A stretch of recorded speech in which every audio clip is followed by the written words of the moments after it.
kayo lamang, Panginoon, at wala nang iba. Walang ibang Diyos, kundi kayo lamang, ang aming Ama. Naglikha ng lahat. Kayo ang aming Diyos na sinasamba sa sandaling ito. Kayo, Panginoon, ang aming pinasasalamatan, pinapupurihan. Wala nang iba. Tanging kayo lamang. Panginoon, lubos ang aming pasasalamat sa inyo sa patuloy niyong paggabay sa amin sa araw-araw. Patuloy ka, Panginoon, na sumasa amin. Nagiging kaligayahan namin ang inyong presensya. Kayo na hindi ni minsan nang iwan sa amin. Sa lungkot at ligaya nariyan ka po, Panginoon. Gumagabay, nagtuturo. Kayo, Panginoon, ang nagbibigay sa amin ng lahat. Ng kalakasan, kaligayahan, kaliwanagan. Panginoon, maraming salamat. Kayo, Panginoon, ang laman ng aming isip sa mga oras na ito. Pinasasalamatan, sinasamba, niluluwalhati sa bulwagang ito. Salamat, Panginoon, sa inyong pag-ibig na walang kaparis, na siyang pati ang inyong anak ay ibinigay ninyo para sa amin. Maraming salamat po sa inyong kabutihan.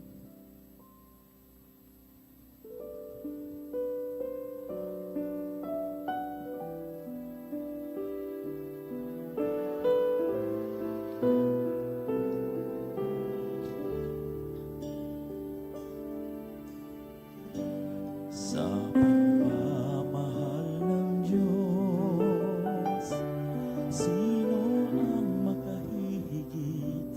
Mayroon ka bang nababatid?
inyong paanan, ako'y umuyuko, ang aking kabuuan sa inyo ay isinusugo, lumalapit, umaabot, inuhubad aking takot, upang kayo'y makaniig, ang tinig nyo ay marinig. Sa inyong paanan, ako'y umuyuko, ang aking kabuuan sa inyo ay isinusugo, lumalapit, umaabot, inuhubad aking takot, upang kayo'y makaniig, ang tinig nyo ay marinig. Dinadakila ko kayo sa sandaling ito, sumasapat, lumuluhod sa kamanalan nyo, wala nang ang hihigit pa. Kayo ang Diyos na dakila, aking malilikha, aking Ama.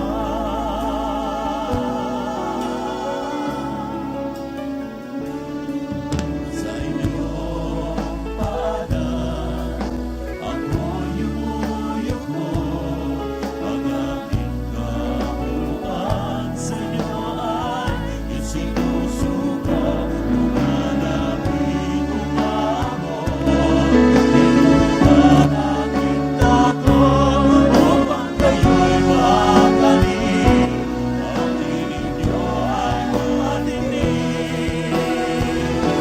Dinadakila ko kayo sa sandaling ito, sumasapat, lumuluhod sa kamanalan nyo, wala nang ang hihigit pa. Kayo ang Diyos na dakila, aking malilikha, aking Ama. Lahat ng papuri at palakpak, inutuon sa iyo lahat. Kayo ang siyang, kayo na nga, bago pa man ang simula, ang may akda ng buhay ko, pinustos nyo ng biyaya.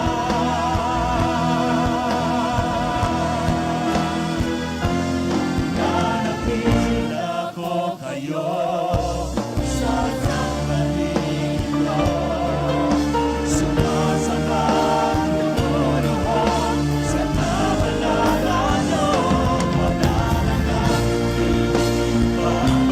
Kayo ang Diyos na dakila, aking malilikha, aking Ama.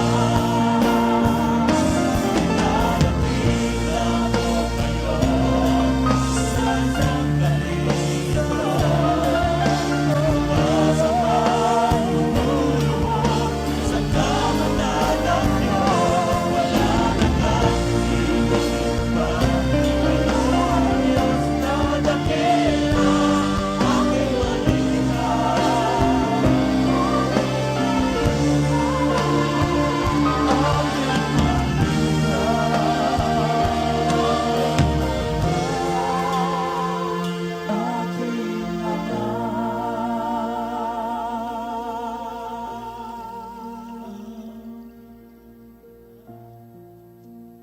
Hallelujah. Dear Lord God, salamat po Panginoon. At kami sinamahan nyo ng inyong presensya sa aming panambahan sa umagang ito. Maraming salamat sa lahat ng galaw, sa tunog, mga awit na nalikha sa umagang ito. Lahat ng ito ay inaalay namin sa inyo lamang, wala nang iba. Aming Panginoon, aming Ama. Panginoon, sa umagang ito, kayo po ay patuloy na manahan sa aming mga puso. Kayo po patuloy na mangusap sa bawat isa sa amin. Ito pong aming dalangin sa pangalan ni Jesus. Amen.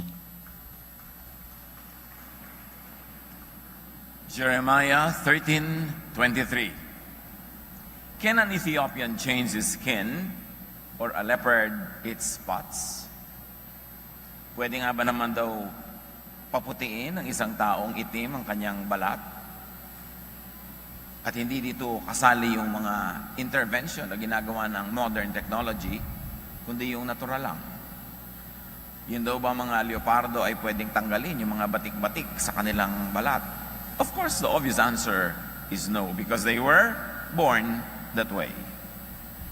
Dear Lord, teach us to understand your creation more deeply, more intelligently, more spiritually. Kayo po ang magbukas ng aming isip para unawain ang inyong kalooban para sa bawat isang nilikha nyo at makita namin kung paano kami makikitungo sa isa't isa, sa aming kapwa, maging sa aming sarili. Teach us, lead us, enlighten us. In the name of Jesus, your Son, we pray with thanksgiving. Born that way. Jesus is a very major teaching that only took one verse, that it is not understood or not given enough attention. And in this case, Jesus taught about human character and behavior as exemplified by his teaching about eunuchs. Matthew 19:12. For there are eunuchs who were born that way, meaning it is their nature to be eunuchs. And there are eunuchs who were made eunuchs by others, which means by conditioning, by nurture, by the environment, they were made eunuchs. And there are those who choose, it is their choice, to live like eunuchs for the sake of the kingdom of heaven. So the Lord was talking about eunuchs who are eunuchs because they were born that way. They did not decide to be that way. They were born that way. God decided it for them. And they were eunuchs because they were trained, they were educated, they were nurtured to become ones. And there are those who are eunuchs because it is really their deliberate, their intelligent, their personal choice to become so. And Jesus ended his teaching by saying, the one who can accept this should accept this. Why did Jesus say that? Because the truth about eunuchs, and in this case, in the context is sexuality, that the truth about eunuchs is not easily understood and accepted by many, in spite of and because of traditional religious beliefs. Alam ni Jesus na isang katuroan na ito ay hindi madaling maintindihan, hindi madaling tanggapin, dahil sa lungat, yung sinabi niya, sa nakagawian na traditional na pag-unawa ng tao sa mga eunuchs, sa kapwa-tao, at sa asal at ugali ng kapwa-tao. In other words, the teaching of Jesus about eunuchs was very revolutionary at his time. Binangga nito yung nakasanayan na napaningin ng mga tao na ang mga kapwa nila ay kayang-kaya nilang ibahin at kayang-kayang ibahin ang sarili niya kung gugustuhin lang niya. Sino ba yung mga eunuch na yan? A eunuch was a man who has been castrated, thus unable to fully develop his masculine traits. Noong unang panahon, lalo sa silangan ng mga imperyo, ang mga tahanan, ang mga palasyo ng mga hari, ang mga nagbabantay ay mga eunuchs. Ang mga tao sa loob ng mga bahay, lalo na sa bahay ng mga prinsesa, ng mga reyna, ng mga konsorte at mga asawa ng hari, at noon ay marami silang mga asawa. Ang nagbabantay doon ay mga lalaking mga 8, 7 years old pa lang ay kinakapon para hindi sila maging ganap na lalaki, para hindi sila maging threat doon sa mga babaeng babantayan nila. Para makatiyak ang mga hari na hindi sila masasalisihan ng kung sino-sinong lalaki sa palasyo. Ang mga tao doon puro eunuch. They are unable to fully develop as males, therefore they are not capable of sexual intercourse. They are not capable of sexual desire because they were not able to develop fully. Maaga pa lang, kinastraight na sila. At yun yung mga eunuch na binabanggit ni Jesus. Sabi niya, there are eunuchs who were born that way. There are eunuchs who were made eunuchs by others. Tulad ganon, kinapon lang sila. Kung hindi sana nag-interfere yung mga tao, hindi sila makakapon, hindi sila magiging eunuch. At sabi niya, may mga eunuch na choice nila yun. It is their choice. Sa Tagalog version ng Bible, ang tawag nila dun sa mga eunuch ay lalaking hindi makapag-aasawa.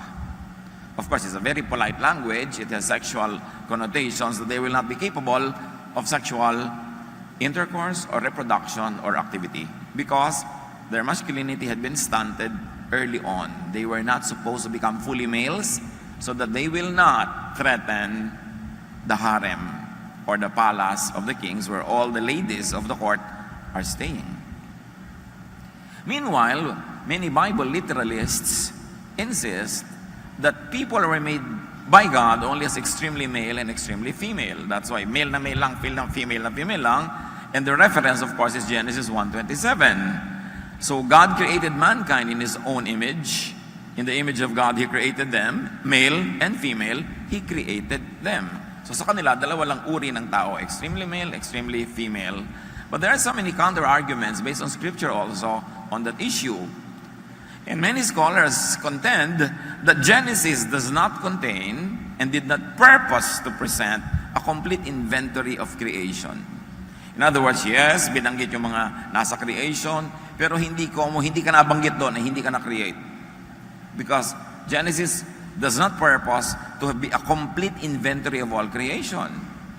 So, katulad ng marami ang nagtatanong, hindi lang nila laging sinasabi, kung si Adan at si Eva lang talaga ang nilikha, saan ang galing yung mga ibang tao? For instance, sa city na pinuntahan ni Cain, nung siya ay tumakas dahil napatay niya ang kanyang kapatid. Saan ang galing ang napangasawa ni Cain? Hindi yan nakalista sa Genesis, biglang nalang sumulpot na nandun na sila. Ibig sabihin, hindi nakalista ay wala. Hindi nakalista sa listahan ng isinakay doon sa sasakyan ni Noah, hindi nag-exist yung hayop na yun. Kaya maraming mga Bible literalists, ayaw nilang maniwala na may dinosaur kahit andyan na yung mga kalansay, kitang-kita na, kasi hindi daw nakalista sa Genesis ang dinosaur. But Genesis is not meant to list everything. It has a list, and you believe what is listed, but if you were not listed, it doesn't mean you never existed. Genesis 4:13-17. Noong si Cain ay nagkasala, napatay niya ang kanyang kapatid, ay natural, may parusa. Sabi niya, napakabigat namang parusa ito. Sabi ni Cain kay Yahweh, ngayong pinalalayas mo ako sa lupang ito upang malayo sa iyong paningin at maglagalag sa daigdig, papatayin ako ng sino mang makakakita sa akin. Ang tanong, sino papatay sa kanya kung siya pa lang, yung kanyang kapatid at si Adan at si Eva ang tao? So may iba pang tao, hindi lang nailista or hindi talaga inilista. Hindi, sagot ni Yahweh, paparusahan ko ng 7 ibayo ang sino mang papatay sa iyo. Kaya't nilagyan ni Yahweh ng palatandaan si Cain upang maging babala sa sino man na ito hindi dapat patayin. Iniwan ni Cain si Yahweh at tumira siya sa lupain. Lupain, of course, means bayan. It means kabihasnan. It means may tao. Sa lupain ng Nod, isang lugar sa silangan ng Eden. Sinipingan ni Cain ang kanyang asawa. O saan na naman ang galing ang babaeng ito? Hindi naman nakalista. Kasi nga, hindi naman talaga listahan ang lahat-lahat yung Genesis. May inilista doon, pero kung hindi ka nakalista, hindi ibig sabihin, hindi ka nabuhay. Sinipingan ni Cain ang kanyang asawa, nagdalang tao ito, nagkaanak ng isang lalaki na pinangalang Enoch. Pagkatapos, nagtayo si Cain ng isang lungsod. At ito'y tinawag na Enoch bilang alaala sa kanyang anak. Lungsod, may tao. Maraming tao, kaya nga hindi barangay, hindi sitio, lungsod. So, ang daming tao nun, hindi lang talaga inilista. So, for you to think na si Eva at si Adan lang yun nandun, wala nang iba, lalaki at babae lang, wala nang iba, that is not a complete understanding of creation. Hindi limited ang creation to just Adam and Eve. Obviously, the verses say so. You've got to be blind to not see it. Balik tayo sa topic ni Jesus, yung mga eunuch. According to Jesus, eunuchness o pagiging eunuch or human personality could be by choice. Sabi, they choose to live like eunuchs. And this time, mga kapatid, hindi na lang eunuch ang pinag-uusapan natin. Eunuch lang kasi example niya. But eunuchness could mean any human personality. Halimbawa, pagiging matipid. Ang pagiging matipid ba niya, born that way ba siya? O sa dami ng hirap na inabot niya sa buhay, natuto siyang maging matipid?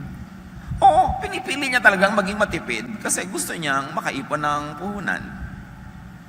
Eunuchness could also mean another type of personality. Merong mga yung obsessive-compulsive, yung nalukot lang ng konti ang sa pinanghigaan, tatayo at aayusin. Hindi siya makakatulog na hindi ganun yon. May mga tao naman na wala nang pang-enroll ang anak bukas, ang himping-himping pang matulog ngayon. Takang-taka yung asawa, bakit ganito tong asawa ko? Dapat na siya mag-alala, relax pa. Eunuchness ba yun? Born that way ba siya? O sinadya lang maging ganun para huwag siyang mag-alala, pinoprotect niya ang sarili niya, nagmamaang-maangan siya, walang problema? Choice ba niya yon? Kaya ang pag-unawa sa mga eunuch ay hindi lang tungkol sa mga eunuch. Ito ay susi sa pag-unawa sa lahat ng personalidad ng mga tao sa paligid natin. Meanwhile, gagamitin natin yung word na eunuch kasi yun ang example ni Jesus. Yun ang malinaw na example. Sabi niya, may mga men who cannot become husbands, who cannot perform sexually with the opposite sex because merong choice, merong born that way, at merong nurtured by the environment. So ang unang sinasabi ni Jesus dito, people are people because of choice. Inibig sabihin nun, may option. Pwedeng hindi yun ang piliin. May pananagutan therefore kasi may option. May accountability sa kanyang personalidad. Pwede ba kitang sisihin na hindi na tayo matahimik dito sa bahay dahil sobrang mong linis? Kung choice mo lang yan, pwede kitang sisihin. Kasi pwede ka namang pumili na huwag maging ganyang kalinis para tahimik tayo. Pero dapat kong unawain, were you born that way? O choice mo ba yan? Or you were only made like that by training kasi yung nanay mo ganyan at pinalaki kang maging ganyan, naging ganyan katuloy. Kung ang nagturo sa'yo, halimbawa yung isang tiya mong burara at sa laula, edi dapat hindi ka ganyan. So, ikaw ba talaga ay ganyan dahil choice? Mahalaga maintindihan natin to. Kung ang personalidad, ang pagkatao ay choice o pinili ng may katawan, ito ay pwedeng palitan, pwedeng ibahin ng may katawan. At kung hindi naman ikaw yung may katawan, yung nanay mo sobrang halimbawang selosa, nag-aaway sila ng tatay at nanay mo lagi, pwede mang asamin o hilingin o ipilit o imaniobra ng ibang tao na palitan ng may katawan. Na huwag naman kayo sobrang selosa kasi bla bla bla. Pero born that way ba siya? O lumaki siya sa isang pamilya na yung tatay niya lagi nagtataksil sa nanay niya, tuloy ngayon siya, suspetsyosa na rin. Natutunan lang ba niya yon? O talagang ganun siya nung ipinanganak? O ngayon, pinipili lang niya yon para iligtas ang kanilang marriage sa any possible threat. Kung choice ang behavior, kung choice ang personality, may pananagutan, responsibilidad, accountability ang may katawan sa personalidad na pinili niya. At halimbawa, nagkaroon siya ng religious experience. O sister, na born again ka na, dapat hindi ka na selosa. Kung choice lang niya maging selosa, dahil nagkaroon siya ng religious or spiritual experience, pwede niyang palitan, strengthened and empowered by the newfound religiosity or spirituality. Pwede niyang palitan kasi choice naman niya. Kumukuha siya ng lakas para magbago, para mapalitan yon mula sa kanyang pananalig o mula sa Diyos. Na hindi naman siya sinadya ng Diyos to be born that way, sila lang naging ganun, pinili lang niya. So pwede siyang kumuha ng kapangyarihan sa Diyos na palitan yon kung yun ay nakakaabala sa buhay niya, nakakasagabal o nakakairita na sa kapwa. At binanggit din ni Jesus ang isa pang uri ng personalidad. According to Jesus, eunuchness or other human personalities could be by nurture. They were made eunuchs by others. Halimbawa, mayroong babaeng ayaw na magtiwala sa manliligaw, hindi naman siya ipinanganak na hindi nagtitiwala sa manliligaw, di ba? Pero siguro nadala na 5-7 beses na siyang na-double cross ng pinagtiwalaan, ganyan na siya ngayon. In other words, yung personality niya is because of nurture. Dahil sa karanasan, dahil sa natututunan, reaksyon sa kapaligiran, nagiging ganun siya. The personality is imposed, programmed, added, acquired, developed due to internal and external forces and factors. Hindi siya ipinanganak na ganun. Hindi naman talaga siya ipinanganak halimbawa na sobrang tipid. Pero mula nung isinilang siya, ang nilakihan niyang lugar ay sobrang hirap, sobrang walang makain. So, naging matipid siya. Nurture. Nurtured, cultured, farmed personality is not had by unilateral personal choice ng may katawan. Naging ganun siya, hindi niya yun buong-buong pinili. Yun ay inilagay sa kanya ng kapaligiran niya. Pero may participation siya kasi tinanggap niya.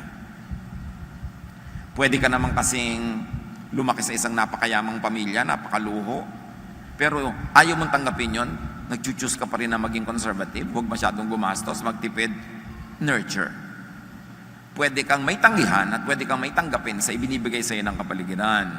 So, the personality is not the sole responsibility and accountability of the person. Sasabihin mo sa asawa mo, masisisi mo ba ako na lagi na lamang magselos? Alam mo, ang nanay ko, ganyan-ganyan ang karanasan. Ang tiya ko, ganyan, lahat karanasan.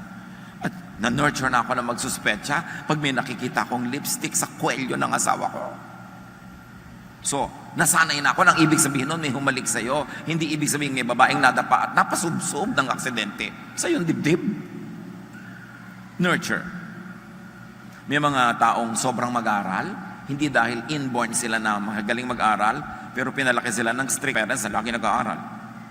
Nurture.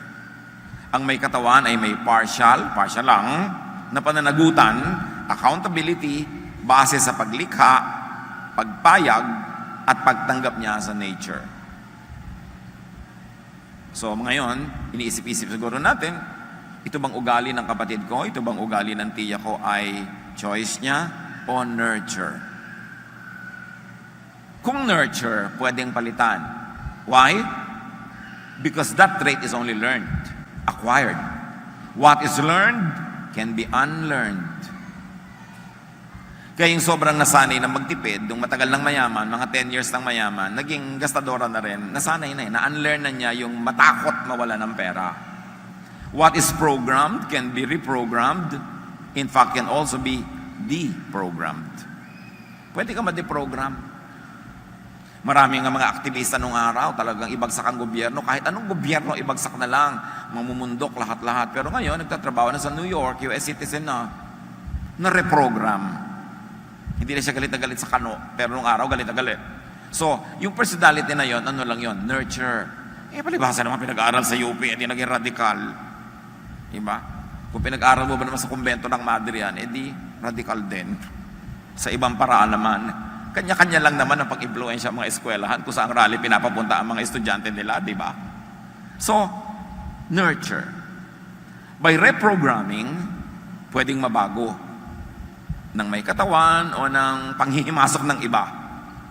Yung acquired and nurtured personality. But remember, kung malalim na yun, nakabaon na yung ganong nurtured personality, it takes a systematic reorientation and it takes a lot of time and effort. Pero pwede. Ito rin yung pwedeng change dahil nagkaroon ka ng spiritual and religious experience. Pwedeng sabihin sa iyo, sister, nasa Panginoon ka na, Bible ka ng Bible, dapat hindi ka na masyadong matatakotin sa momo. Paano nurture siyang matakot sa momo? Nung bagong panganak naman yan, hindi pa takot sa momo hindi pa siya natatakot na may momo. Lumaki na takot, na-nurture. Pero ngayon, naniniwala na siya sa Panginoon, masyado nang malapit sa Panginoon, pwede mong asahan na dapat na mabago na yan. Yung reasonable na hanapin mo sa taong mabago yun. Kasi nailagay lang yun doon, pwedeng tanggalin yung ganun mga fears. Ang umaasam ng pagbabago ng nurtured personality ay may pag-asa. Pero kailangan maghintay na matagal. Kasi hindi naman ganun-ganun nagbabago. Kaya mga iba, sobrang mga mag-expect na ka-church. Ano ka ba? Na-born again ka na kahapon? Chismosa ka pa rin ngayon? Sister naman, 30 years na akong chismosa. So, bigyan mo ko ng another 30 years para ma-reprogram.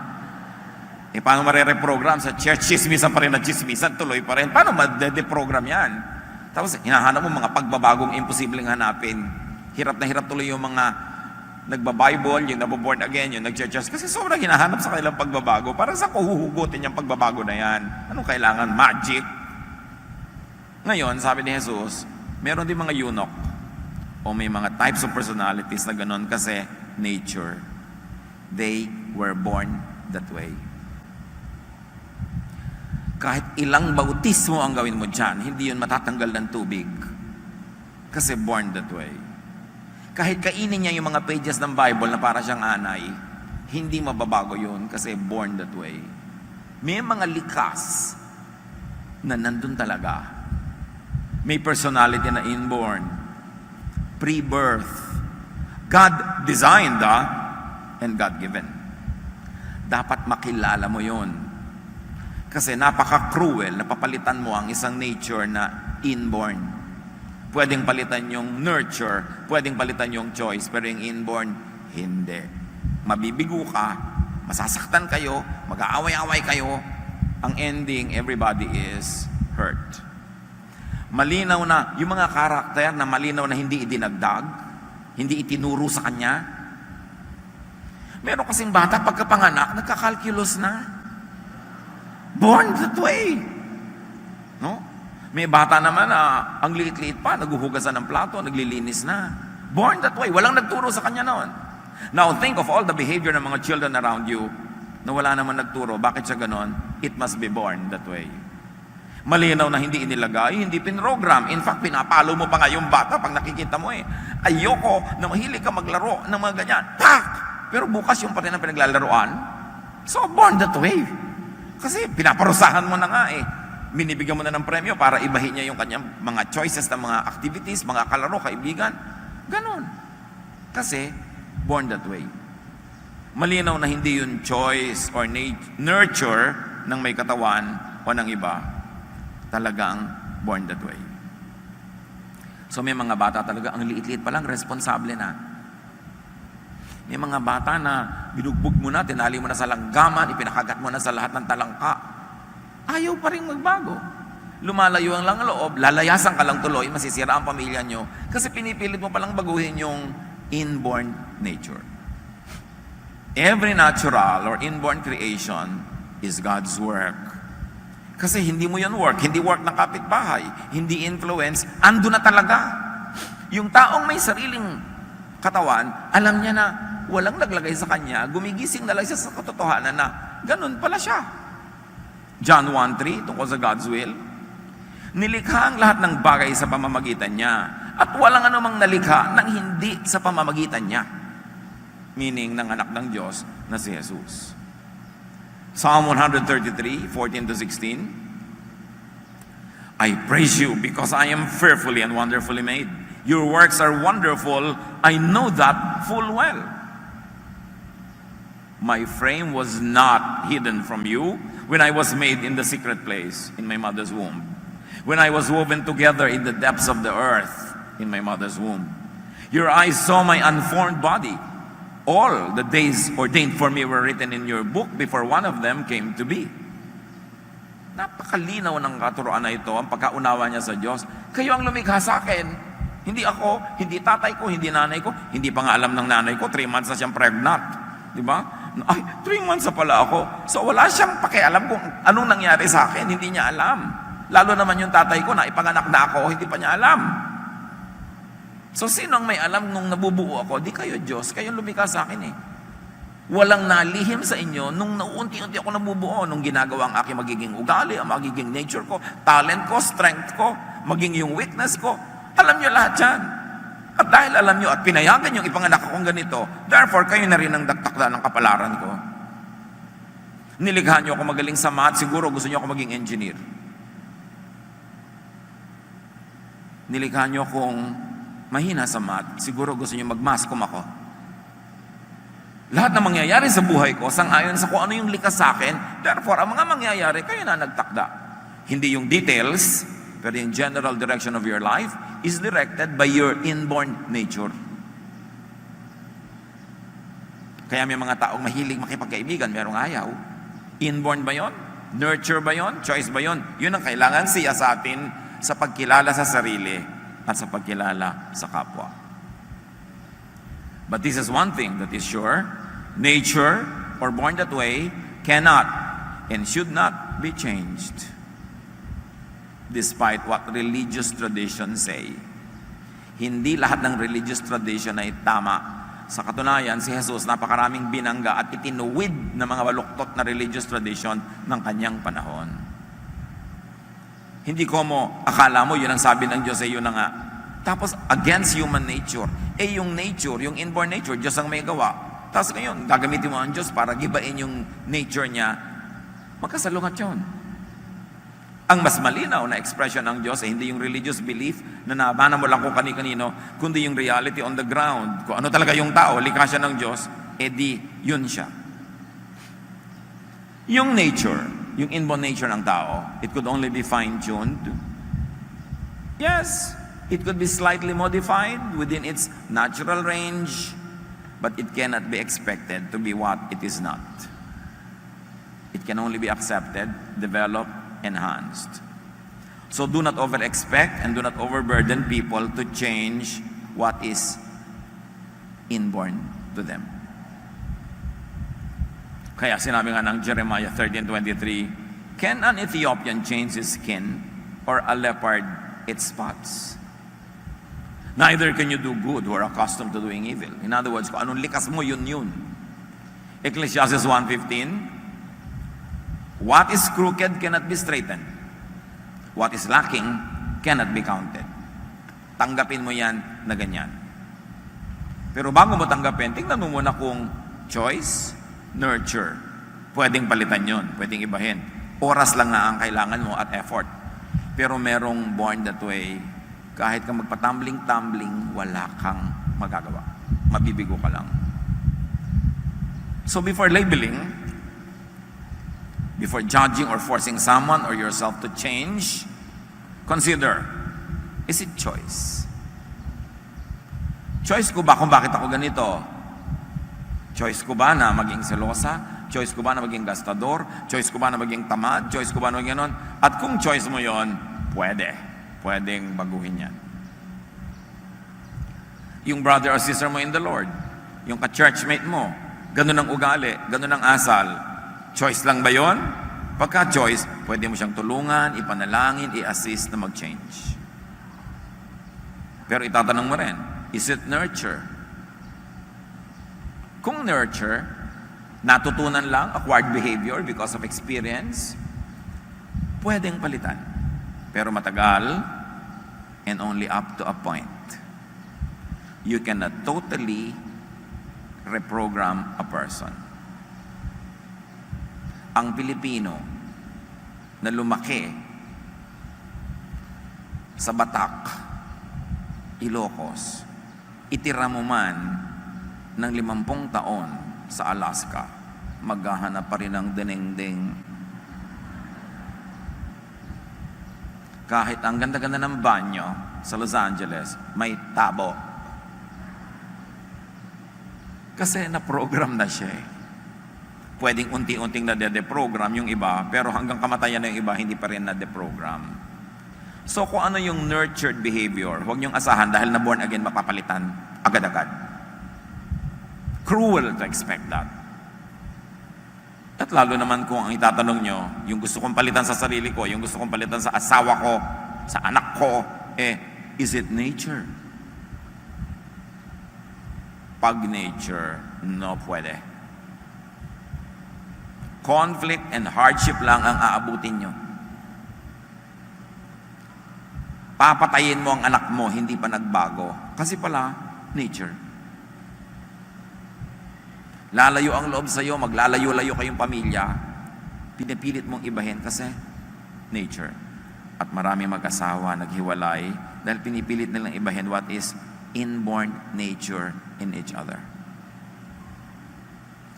Kaya yung pag-aasawa, dapat i-modify yung mga vows. Pinapakasalan kita. Pero gusto ko, yung mga ayaw ko na sa'yo na choice mo lang, palitan mo. At yung ayaw ko sa'yo na nurture lang, papalitan mo, tutulungan kita, pero maghihintay ako dahil matagal yan. At yung inborn nature mo, tatanggapin ko kasama yon dito sa kontratang ito.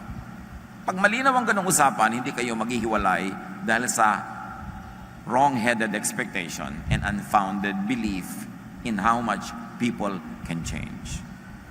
Mga babae, huwag kayong magsasabing, babaguhin siya ng aking pag-ibig. Nakita mo na, irresponsable. Ang tamad-tamad, ayaw magtrabaho, walang kita. Mababago ng pag-ibig mo. Mabibigo ka lang, ate. Mag-double, triple job ka kasi bubuhayin mo yung si tamad na yung buong buhay pag pinakasalan mo. Lumuha ka man ng bato, kung inborn nature, hindi yan maiiba. Isali mo man sa lahat ng kursilyo, lahat ng retreat, no? Kahit ipakubo sa krus sa Pampanga yan, hatawin mo ng hatawin ng mga para sa penitensya, magbabago yan 2 araw, 3 araw. Di ba ganun yung mga nagre-retreat? Kababait, 1 week after the retreat, sasabihin iba, hoy, lumalabas na uli ang mga sungay mo. Ate, born that way. Palusot mo lang yan, nurture lang yan, o choice mo. So dapat talaga, alamin mo alin ba. Mahalaga, kaya itinuro ni Jesus yung born that way, nature at saka choice. Para gamitin natin, hindi lang sa mga eunuchs, hindi lang sa mga sexual and gender issues, sa lahat ng personalities. Totoo yan sa lahat ng tao. Kaya sabi ni Jesus sa Matthew 7, 3-5, bakit mo pinapansin ang puwing sa mata ng iyong kapatid? Ngunit hindi mo na pinapansin ang trosong nasa iyong mata. Read puwing as personality. Bakit pinapansin mo personality ng kapatid mo? Ang personality mo, di mo pinapansin. Paano kung masasabi sa iyong kapatid, halika't aalisin ko ang puwing mo, o papalitan ko ang personality mo? Gayong troso ang nasa mata mo, gayong ang personality mo, mas mahirap palitan. Mapagkunwari, sabi ni Jesus, alisin mo muna ang trosong nasa mata mo ngayon. Makakakita kang mabuti at maalis mo ang puwing ng iyong kapatid. Sasabihin mo ngayon, paano ko po alisin? Born that way. Yung pala. Hindi mo maalis yung troso mo, hindi mo maiba yung personality mo, ba't hinahanap mo sa iba na maging iba sila? May mga hindi ka pala pwedeng palitan. Pero bakit ang kapwa mo, pinipilit mo magpalit para lang masyahan ka? Dapat ang panukat mo sa iba, panukat mo sa sarili mo. Sabi ni Jesus, love others as you love yourself. Don't expect them to change according to your taste when you yourself cannot change according to their taste. Kaya ang tunay na pagsasama ng matagal ay yung pagtanggap sa inborn nature, pagtulong sa isa't isa sa pag-improve ng nurtured behavior, at ganun lalo naman, pagpapaliwanag ng isip para mapalitan yung choice kung choice lang talaga. Yung buwing na yun, sinasabi ni Jesus, so you would see that the change you want in others and in yourself could not be done. Gusto mong makita kung magbabago talaga yan? Do it unto yourself first. Tanggalin mo muna yung puwing mo. Baguhin mo muna yung sarili mo. Tsaka mo paghanapan ang kapwa mo ng pagbabago. Kailangan yan. You would see that the change you want in others could be done but only with great effort and slow and partial results. In other words, if you want development, if you want change in somebody's personality, you help positively but be patient and accommodating hanggang hindi nangyayari yung kailangan mangyari at may puwang ka sa puso mo na posibilidad na kamatayan nyo na pareho pa tao, hindi na kukumpleto yung changes. And you would see that the change you want in others could not be done at all if it is inborn nature. Matatahimik ang gyera. That you do not needlessly hurt or destroy others and yourself with impossible expectations and demands for change. At dito napakarami mga ligaw na mga naboborn again. Akala nila kung naborn again sila, magic, may iba na lahat. Tapos lagi silang guilty. Paano gusto nilang palitan sa sarili nila kahit yung inborn nature nila? Kahit naman anong gawin nilang pamamanata, pagdadasal, pag-aayuno, yun at yun pa rin. So baka inborn na yan, dapat tanggapin mo na para matahimik ka. Kung nagawa mo na ang lahat para siya improvein o baguhin. Pero may mga hindi na babago, dapat mong tanggapin para matahimik ka. Kaya ang itinuturo naman sa atin ni Jesus, hindi yung baguhin mong kapwa mo, no. Ang itinuturo niya, accept and love others. Kasi ang gagawin niyang requirement, walang papasa. Kaya din binuksan ng Diyos ang pinto ng langit through Jesus, through forgiveness and acceptance. Hindi required na mag-change ka bago ka lumapit sa Diyos. Lalapit ka na sa Diyos, tatanggapin mo ang Panginoon, and then magkakaroon ka ng changes dun sa choice, dun sa nurture, dun sa inborn nature, walang expected change dun. Ang Diyos, ang nag-expect ng sometimes religion and society. Kaya dapat clear. Para maging matahimik, payapa ang iyong spiritual walk with God. Hindi laging frustration, hindi laging guilt, at hindi laging pang-uusig sa iba pag hindi sila nag-change. When people believe in, accept, and follow Jesus, what is changed is their legal status with God, not their basic inborn personality. You are declared righteous. Ibig sabihin, sa totoo lang, hindi kayo righteous. But you are declared righteous, counted as righteous, accepted as righteous, because Jesus transfers His righteousness to you and takes your imperfection away from you. So God the Father sees a perfect person through the blood of Jesus. This is the concept of Christianity. Acceptance of God through the blood of Jesus, because we are considered righteous, not because we are, but because we are given a status of righteousness. Declared and considered righteous. Sabi ni Paul, made righteous by faith, not by works. Romans 7:18-24. Kung talagang merong pwedeng complete 100% change dahil nasa Panginoon ka na, anong sabi ni Paul? Romans 7:18-14. I know that my selfish desires won't let me do anything that is good. Even when I want to do right, I cannot. Instead of doing what I know is right, or maybe what I think, what I believe, what I have been conditioned is right, I do wrong. And so if I don't do what I know is right, I am no longer the one doing these things. The sin that lives in me is what does them. In other words, my inborn nature does it, not me. Hindi ko to choice.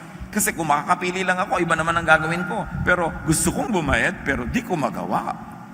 Sabi ni Paul, ibig sabihin, nangyayari yung likas, hindi ko malabanan, hindi under my power kung ano yung nangyayari, at tinawag yun ni Paul na kanyang sinful nature, which could be called one's inborn personality. Kaya yung mga iba na pipilit mamuhay na may pagkukunwari, sa tagal na nila sa church, inaasahan na perfect na sila, hindi naman talaga, so nagkukunwari na lang sila para walang gulo. At yan ang ayaw ng Panginoon, yung pagkukunwari. Paano huhugasan ang sugat kung nakatago? Paano gagaling ang sugat kung tinatakpan? Pero bakit hindi ko tatakpan? Pag nakita ng iba, i-judge ako, babatuhin ako. Kaya tatakpan ko na lang para tahimik ang buhay. You see, this very complex interaction among all the factors when you expect people to change beyond what is really possible. People are forced to go underground with the reality. People are supposed to live their lives in the darkness. And people are forced to wear masks para lang sila matanggap. Kasi hindi nila kayang ipakita yung totoo. Kasi akala nila, dahil lang nasa Panginoon ka, nagba-Bible ka, may church ka, lahat na babago. Meron at merong hindi mo dapat pagpilitang baguhin kung inborn yun. The law has shown me, verse 21, that something in me keeps me from doing what I know is right. Conflict yan ng napakaraming tao ngayon, lalo yung nagba-Bible study, merong ministry, nasa church. I know what is right, pero ba't hindi po yun ang nagagawa ko?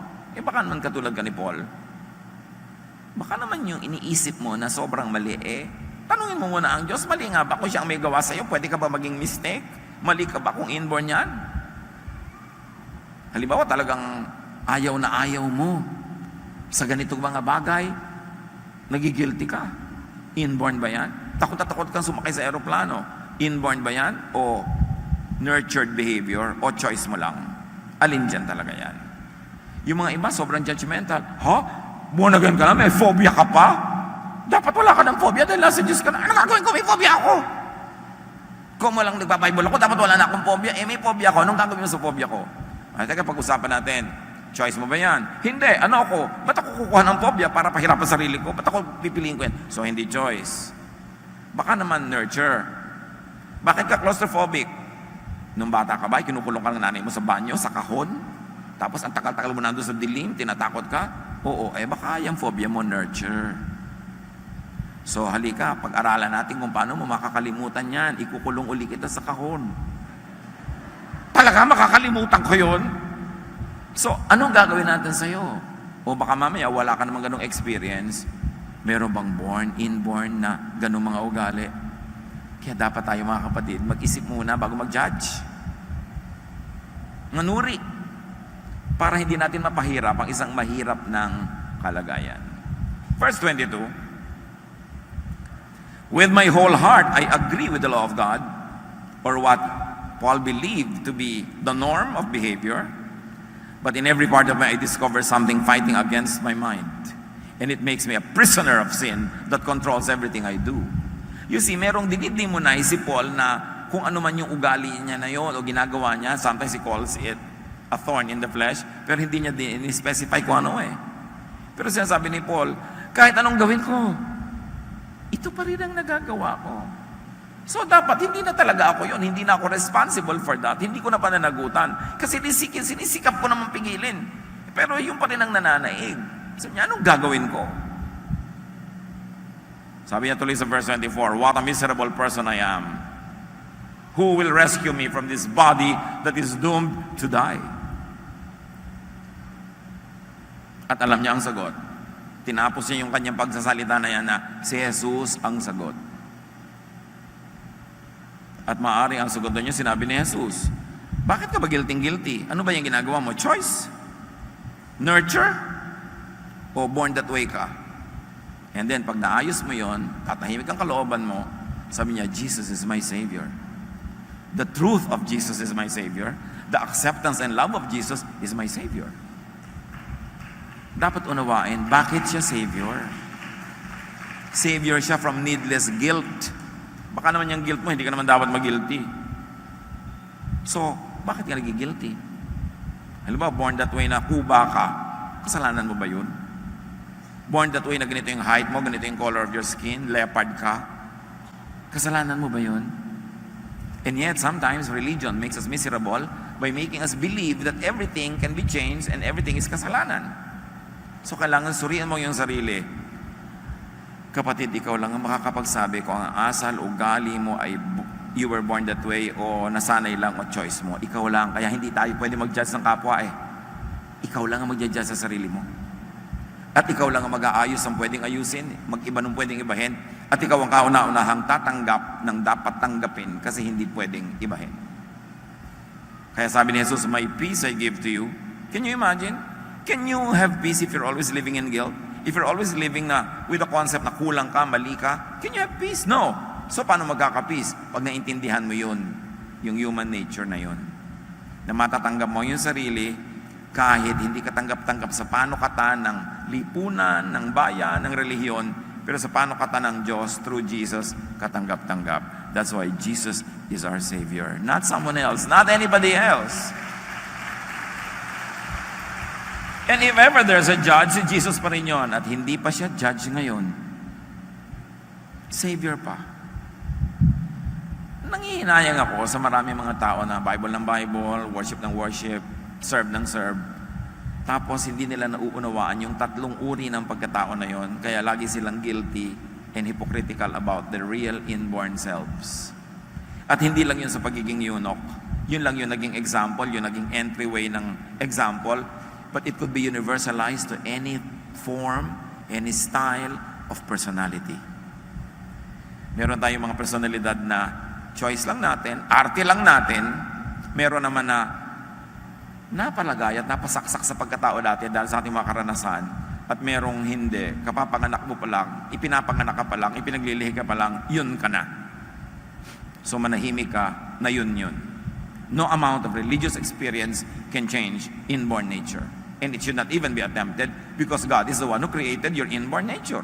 You will find yourself opposing God. Verse 18, sabi ni Paul diyan sa Tagalog, alam kong walang mabuting bagay na naninirahan sa aking katawang makalaman. May kakayahan akong naisin ang mabuti, ngunit hindi ko nga lamang ito magawa. Sapagkat hindi ko ginagawa ang mabuting gusto ko, ang masamang hindi ko gusto ang siya kong ginagawa. At kung may ginagawa, ang ginagawa ko ay hindi ko nais, hindi na ako ang gumagawa nito, kundi ang kasalanang naninirahan sa akin, or translate it as my inborn nature. Why should I be held responsible for my inborn nature when all my attempts are being done to counter it, but it still wins? Sabi niya, ito ang natuklasan ko. Kapag nais kong gumawa ng mabuti, ang masama, ay malapit sa akin. Sa kaibuto na ng aking puso, ako'y nalulugod sa kautusan ng Diyos, ngunit may ibang kapangyarihan sa mga bahagi ng aking katawan na salungat sa tuntunin ng aking isip. Binibihag ako ng kapangyarihang ito sa kasalanang naninirahan sa aking katawan. Dinimonize kasi ni Paul yung nature, yung human nature. Kaya ang laki-laki ng conflict niya tungkol sa human nature. Pero maganda rin ang conclusion niya. Sabi niya, alam ko na si Jesus ang sagot sa mga tanong na ito. Kaya may Jesus para maligtas ako sa mga ganitong uri ng pagsisi sa sarili at pagsisi sa kapwa, para magkaroon ng kapayapaan at katahimikan. Because obviously his acquired religious beliefs clashed with his inborn nature. And that is Paul. Paul naman tao, hindi naman yan perfect, hindi siya ang Son of God. So hindi naman lahat ng paningin niya at perception niya ay 100% na nga na precise. Tulad ng dinidemonize niya yung human nature. Pero tamang-tama siya, bullseye sa solution. Niya, si Jesus pa rin ang sagot. Verse 24, kay saklap ng aking kalagayan, sabi niya, sino ang magliligtas sa akin mula sa katawang ito na nagdadala sa akin ng kamatayan? Ang sagot, si Jesus. Tinatanggap ka ng Diyos through Jesus, that is the answer. Stop contending with your inborn nature because God accepts you, loves you, and God created you. Yun ang grasya, yun ang grace. Dapat maintindihan para matahimik ang kalooban at para tumigil din tayo sa pagpapahirap sa kapwa dahil sa mga expectation natin. The answer, the way, the truth, and the life is Jesus. And it really means God's acceptance through Jesus, self-acceptance as Jesus teaches, and acceptance of others as Jesus teaches. Yung pagiging yunok, maraming kahulugan at katumbas. I-apply natin sa iba't ibang issues ng ating buhay at sa buhay ng mga mahal natin. Clarity of thinking to know what and which can and needed to be changed for the better is important. Change what can be changed, accept what should not even be changed. This is peace. This is the love of God. And this is the same love that we should give to ourselves and to others. Hindi ko mo may religious experience, religious affiliation, religious ministry, lahat nababago. Meron. At maraming dapat baguhin. Especially kung choice, kung nurture. Pero yung nature, tinatanggap. Because God is the author of nature. Mga kapatid, celebrate your life. Be thankful to the Lord. Mabuhay ang Panginoon dahil pinapalaya niya tayo, tinatanggap, minamahal, give that same love to others.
aming Diyos, aming Amang nasa langit, kami po ay nagpapasalamat sa araw na ito. Salamat din po sa buhay na pinagkaloob mo sa amin na may kalakip ng kalakasan. Salamat po sa mensahe na aming napakinggan na nagpaalala po sa amin kung paano kami mabuti sa aming kapwa at kung paano po kami magpatuloy ng aming buhay dito sa lupa na may kapayapaan ng aming puso't isipan. Kaya naman po sa aming pagpapakita ng aming pasasalamat, narito po ang aming ikapo at handog na binabalik po namin na may kagalakan sa aming puso. Ito ang aming dalangin.